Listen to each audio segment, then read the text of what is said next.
Hello, welcome to another episode of Book Chat. My name is Christoph Brumann. I'm head of research group at the Max Planck Institute for Social Anthropology, and today I will be talking with two former colleagues about this book, Dynamics of Identification and Conflict, Anthropological Encounters.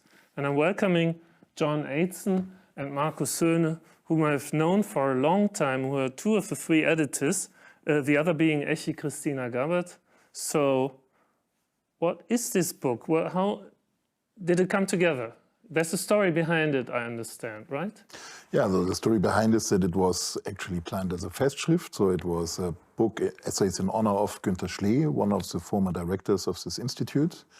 And we... one of the founding directors. Founding directors, right? And yeah, exactly. And so we contemplated about the book. We started, the first steps were taken in 2017. So it took a long time actually to bring it together because, the idea was to have on the one hand a large group of contributors who are by now spread all over the globe. Many of them on different continents, already taking up positions, some of them even already emeritus. And then also still having also a theoretical integration in the book. So it shouldn't be just a collection of essays, but it should have a certain focus. I see. Okay. And what is that connection? So what brings the book together in terms of content?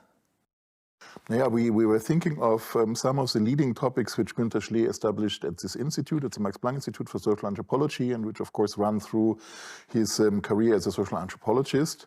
And these leading topics were, conflict and integration, but anthropology of conflict, pastoral nomadism, pastoralism, and then also migration became a topic which was prevalent or became more prominent in the later years of his directorship at the Max Planck Institute. So these are the three main topics we established. And identification, so conflict identification, pastoral nomadism, and migration. Okay, and that's also how the book is conceived or structured in a way? Yeah, that's the way it's conceived. I would add that of course, it's a book in honor of Günter Schlee, and it's a Festschrift, but we wanted, as Markus has said, we wanted it to be a contribution to scholarship on these themes that he mentioned. And that's why we invited, as the authors, colleagues with whom Günter Schlee has worked, or colleagues who have worked on similar topics, and former students who have gone out and established themselves in their careers. And indeed, we sent out a lot of invitations, and we got a lot of responses to that, and we have a total of 19 chapters, as I recall. And once we Plus an introduction and an epilogue, Introduction right? and epilogue, yeah. And an interview with Günter Schlee himself, right? That's true, yeah.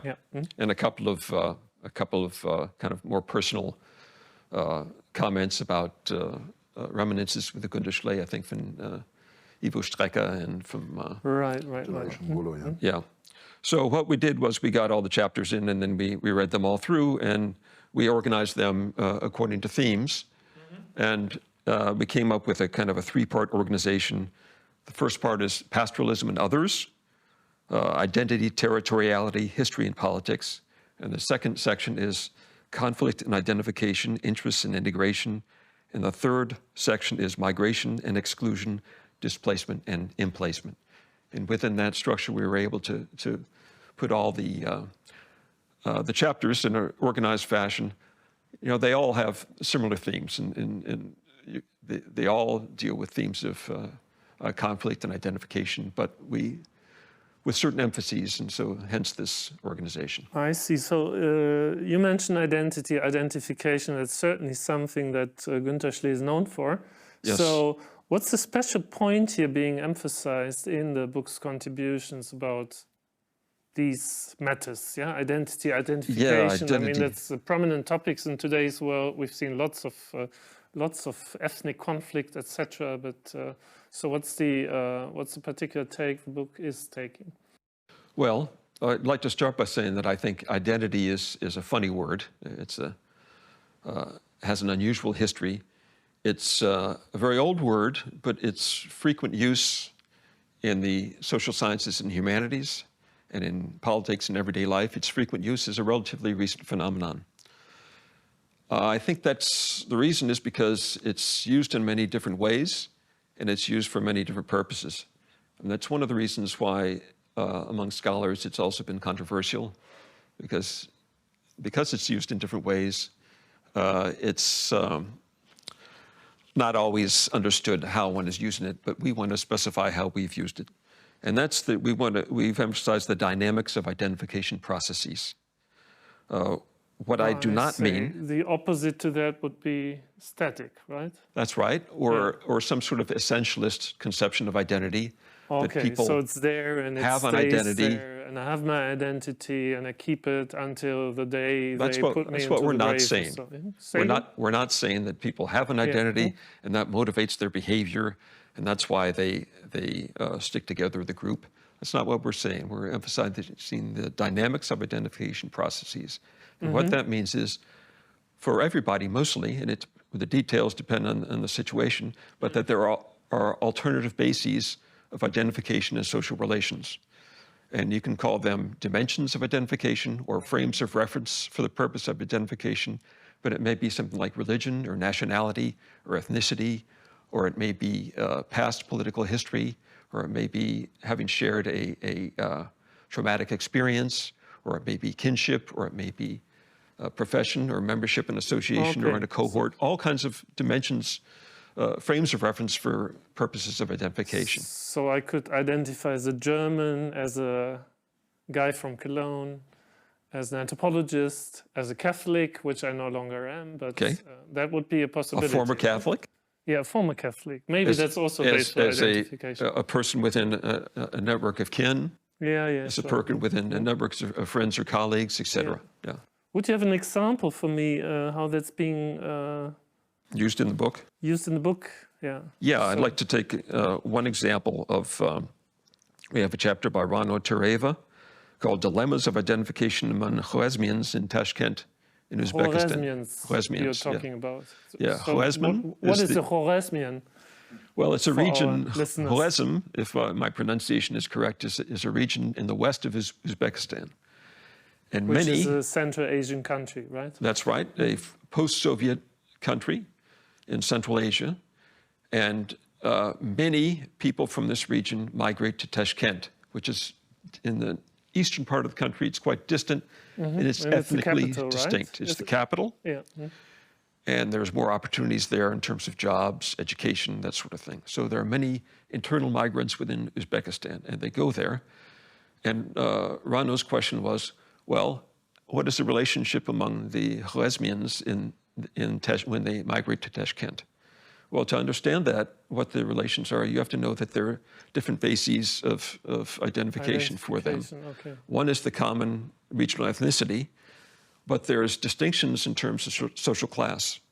There's the Khwarezmians who have established themselves in Tashkent either in the political class or economically as entrepreneurs. And then there's those who arrive as laborers. So there's strong class distinctions. That's a basis for identification. And there's differences in terms of legal status as well. Because in a post-socialist country, you need a residence permit. Some have a residence permit, others don't. And if they don't, they're there illegally. And then they need support from people who can protect them from the authorities, et cetera. So what she does is she looks at the way the Khwarezmians in Tashkent are related and how they can try to relate to one another as Khwarezmians, the common ethnic identity, which sometimes works, but one may be hesitant to provide too much help if it draws too many resources away from one's own needs or the needs of one's household.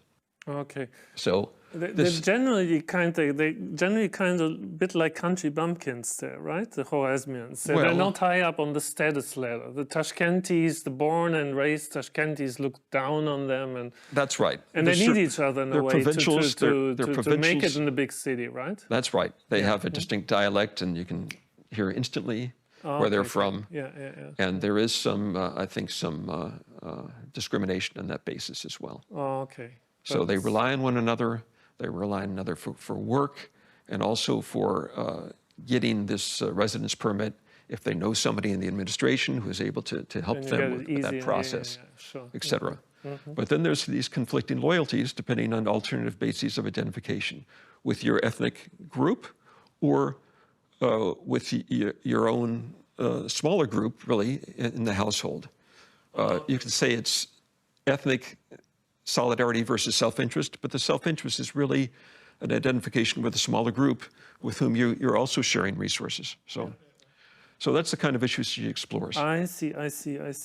So this was a case where we could see tensions, yeah? But not like outright conflict or so, but that's actually like violent conflict even is treated in some of the other chapters, right? Where the connection to collective identification is being investigated. Am I right? Absolutely. I mean, so we have, the topic of conflict running throughout the book in various chapters.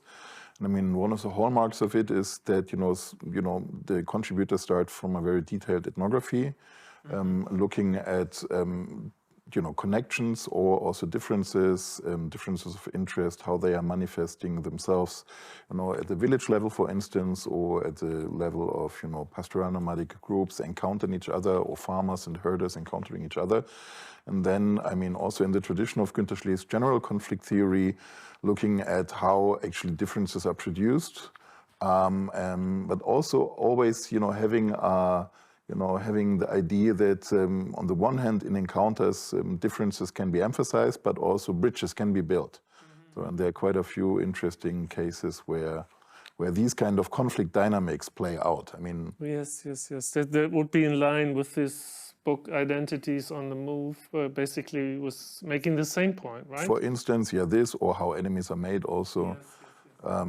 So I mean, in situations of encounter, of course, on the one hand, of course, identities are performed and are manifesting themselves, but also conflict dynamics escalate, particularly, for instance, in a chapter by El Hadi and Al-Amin Abu Manga, El Hadi Ibrahim Osman, and Amin Abu Manga, who are talking about how different pastoral nomadic groups in Sudan before the separation of Sudan and South Sudan actually were making a living. So I mean, we have Fulbe group who originates from West Africa. I mean, Fulbe have a long history of migration into Sudan in the early 20th century, and we have another group, Rufat al-Hoy, who are Arab-speaking herders who have a ancient presence in Sudan. And then, I mean, those two authors are outlining how these groups, managed to muddle through in the time of the civil war in Sudan, before the separation of Sudan and South Sudan. And then also when this separation happened, after the Comprehensive Peace Agreement in 2005, and then finally South Sudan got independence, then those groups had to change, so to say, choose sides. So the one group, I think the Fulbe, were kind of integrating themselves in South Sudan, and the others, Rufa al-Hoy, were integrating themselves in Sudan, in the north.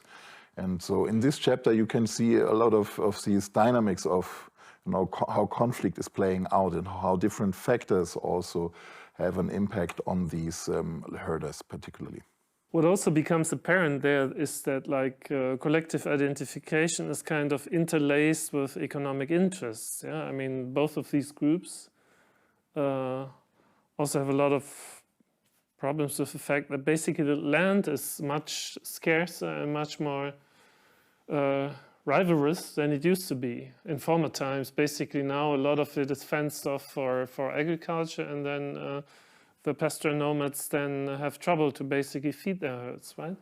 Absolutely, and mechanized farming took a lot of space, particularly in Sudan today.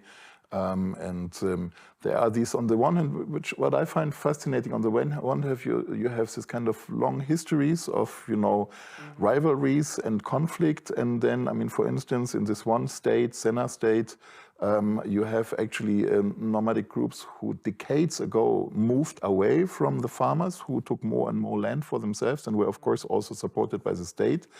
And then when the separation between Sudan and South Sudan happened, they had to move back because they politically had always sided with the government in Khartoum. And then they claimed their ancient land, so they went back to their homeland. But of course, the farmers who had established themselves over the past decades were kind of treating them as foreigners. So it's also fascinating fascinating to see how, so to say, being autochtone and allochtone, if you like, or being a person of the land and being a newcomer is negotiated, basically, yeah. and how, exactly, and how, of course, alliances of local groups to the state, I mean, are manipulated in order to get local politics and local, access to land and resources done.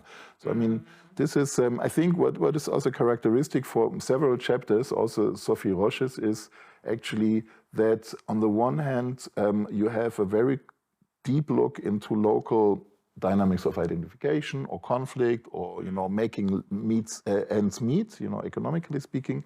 But then at the same time, some of the authors, including El Hadi and Abu Manga, but also Sophie Roche, are kind of scaling up and scaling down, so zooming in and zooming out. So on the one hand, having a close look at the local dynamics, and on the other hand, looking how national or even international political events shape those conflict dynamics on the ground. Because you mentioned that chapter by Sophie Roche, basically there's really very much the international level that comes in, right? Yeah, that's interesting. In her chapter, I think she calls it the topology of terrorism between local conflicts and global jihad. What she looks at essentially is what starts as a regional conflict between the central government in Tajikistan in a certain region there over the exploitation of resources. And mining, right? It was. Yeah, I think it was mining. Yeah. The opposition in this peripheral region felt like it had no political alternatives within the political structure of Tajikistan. So some of them formed an alliance with those who are leading a global jihad. So in this global Islamic scale, and they proclaim themselves allies of Al-Qaeda and other groups that are doing jihad. I don't know what the correct verb there is, but and suddenly a local conflict becomes something in the international war on terror, because when the regional opposition identifies with the Mujahideen, then the central government can identify them as terrorists and can seek allies in the family of legitimate states who engage in the war on terrorism. Is that what she's saying? I'm not quite sure, because I had the feeling that she was basically arguing, I mean, it's a local conflict, but somehow the government has an interest in framing it as terrorism. Yeah. And that all of a sudden brings in resources from outside, etc., and by the US, other countries, etc., and interested in the global war on terrorism raging at the time. I think it was the 2010s, right? And but which has little to do with the actual opposition on the ground, which didn't have to do a lot with, let's say, global Islam or so.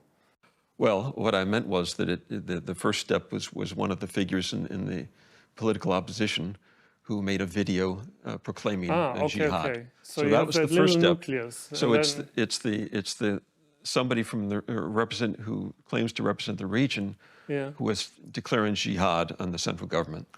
So that's the first step, and this creates an opening then for the central government to take the other step, which you've just described as branding them as terrorists. So it's, the scaling up and scaling down has its advantages and disadvantages. By declaring jihad, you have, at least symbolically and maybe practically to some extent, the world of the righteous and faithful in the Islamic world on your side. But on the other hand, you create this a whole army of enemies in terms of the war on terrorism. But then in the next step also, and that I found quite interesting, I think she's saying, I mean, that now this is strong motivation for everyone, basically, to young people, etc., to basically say, I'm part of that global jihad as well. And immediately you get the attention you would never get if you're complaining about, let's say, the profits of local mining being taken away by a state-governed project, right? Yeah. Mm-hmm. And this would be a good example of the dynamics of identification. Yes. Which is exactly what we're talking about. Mm-hmm, mm-hmm. An added factor that often complicates things, and you mentioned that this only moved to the forefront in a later period of Günter Schlee's time here at the MPI, is migration. Do you have an example how that plays out in terms of collective identification? Are there chapters about that as well? Sure, there are chapters. There's several chapters about that. I'd like to focus on one. Of course, when you talk about migration, the first distinction you think about in terms of possible bases for identification would be between migrants and non-migrants, between natives and newcomers. And that's very common, of course, in the literature on migration. But in one of our chapters by Nina Glick-Schiller, she kind of relativizes that distinction by saying, well, this distinction is cut by another. And she has had a study of what you might call medium-sized cities that have been for decades in decline, who are trying to regenerate the urban landscape. And the nice thing is that one of these cities is the city in which we are. Yes, right? Halle an der Saale, where we are right now, and also Manchester, New Hampshire, which is a comparable case, cities of about the same size that have had similar, their economic glory days in the past, and then decades of decline, and then attempt to regenerate the urban center. So what she looks at is in these regeneration processes, or in these urban renewal processes, how there are among the local population, there are losers as well, and she calls them the dispossessed. So her distinction is between not between the migrants and the non-migrants, but between the dispossessors and the dispossessed. And the dispossessed will include both the migrants from the global south, who are refugees usually, and those local residents who have been really, let's say, kicked out of their residences because of urban renewal, because of prices have gone up, et cetera. So that's would be the basis for analysis. And then, if I can continue, there's Nina. If I could continue, she looks for ways in which the people who have been displaced seek some sort of emplacement, to re-emplace themselves in some sort of social network. So it's displacement, but also emplacement. That's right. Yeah, I like that pair of concepts. Yeah, and she's looking at both the locally displaced and the migrants, and how they turn to churches. So religion is a dimension of identification. How they turn to business, so economic activity and joining the local business community, or how they choose political parties as a way to seek emplacement in the society. And of course, she sees that as ironic because they often ally themselves with the very powers that have displaced them to begin with in the process. Well, if you're aligning yourselves with let's say, the political parties in the U.S. or with the business class that are kind of behind this urban renewal, or have supported policies in the U.S. foreign policy in such a way, or German foreign policy in such a way that has contributed to the number of refugees that have sought to seek asylum. Yeah. I think in the Halle case, I found it quite interesting, actually, in that chapter, that these Pentecostal churches, which are in the way most global, and where the newcomers are least treated as culturally different, at the same time super conservative, supportive of Trump, etc., and then basically of policies that probably led to these refugee movements in the first place. You've just answered your own question. Okay. Methodology-wise, is there anything in the book that kind of, let's say, I mean, like Günter Schlee, I think, has always been emphasizing ethnographic fieldwork very much, in-depth fieldwork, long-term fieldwork, etc., and that's always been one of the policies here at the Institute to actually make that happen. But I don't think it's just basically anthropologists going places and asking questions, observing or so that's being represented in your book. You also have like people who are kind of have been using new methods or other methods as well, right? Yeah, the chapter which emphasizes that most clearly is, of course, the chapter by Michaela Pelikan. So who, besides doing this long-term ethnographic field research over many years in the Anglophone part of Cameroon in West Africa, also used theater plays and actually, though, I mean, they used theater plays in order to get a better understanding of conflict dynamics in the local setting, in the village where she worked. And she also, I mean, she did different things. So she had the theater play on the one hand. She also had, I remember, I'm not sure if it's in this chapter very prominently, but in her book, of course, Masks and Stuffs, which came also out in the Berkan series. She had also, you know, local artists painting scenes from past conflict histories, which are still interesting today. Yeah. And so, yeah, so this type of methodological innovative approaches is represented. And I think, yeah, as you said, I mean, it goes back to Günther's inspiration, who was, you know, during the time of his directorship at Max Planck, quite, supporting different approaches to do field research. Okay, theater play, you say. I think it's, like, what kind of role play or theater play is actually being engaged in? So I think she an idea. She in her chapter she would have role plays or theater plays about, you know, the relationship between farmers and herders in this area, and also how men and women get along with each other, and how farmers and herders interact. I see, and I remember basically the part of it didn't go exactly the way the organizers had expected. They had kind of put up the role play basically to overcome stereotypes, and what actually happened is that the stereotypes, the mutual stereotypes between herders and farmers were rather ended up reinforced, so it wasn't a full success. But anyway, for her, a good entry point basically to learn a lot more about how these relationships are being conceived by people. Yeah, absolutely. And I think also most likely for the participants, I mean, in the reflection afterwards, I think they reflected with Michaela jointly about these kind of things. So I think on the one hand, yes, stereotypes get reinforced. On the other hand, I think also in the discussion with the ethnographer afterwards, there would be a chance to reflect on that and to probably also dissolve those stereotypes again. Yeah, is there a take-home message? I mean, this is 19 chapters, you say. That's a lot, yeah, plus the additional ones around them, etc. The additional material around it. So would there be, let's say, one or two key messages that the reader will be likely to take away when going through all this wonderfully rich material?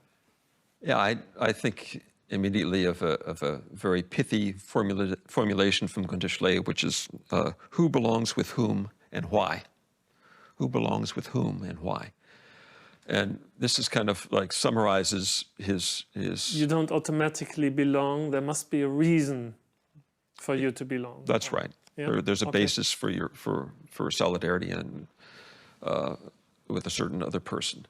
And when he's looking at conflicts, he makes the point that conflicts are also are often about resources, or they're often about political power. But even if they're so-called resource conflicts, there's always an aspect of the conflict that's about identification, because the question is, who is conflicting? We know what the conflict is about. It's oil or whatever, but who are the parties in the conflict? And who is allied with whom, or who identifies with whom on one side as opposed to the other side. And this is not self-evident. It depends on the circumstances, the situations, and the historical background. And so he's interested in tracing out how these things play out and on what basis these groups, their parties, they're participating in the conflicts are formed. And this is what the dynamics of identification is all about. And this is what the chapters in the book are about. And they're set in very different places around the world. And the situations or the subjects of the conflicts are very different. But there's a common way to analyze them on a comparative basis. And that's what we've tried to outline in our introduction and epilogue.